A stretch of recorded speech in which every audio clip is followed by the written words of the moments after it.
ang pag-asang nahanap ko sa iyong mga mata, at ang takot kung sakali mang ika'y mawawala.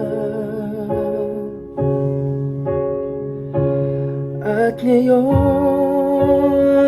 nandyan ka na, di mapaliwanag ang nadarama.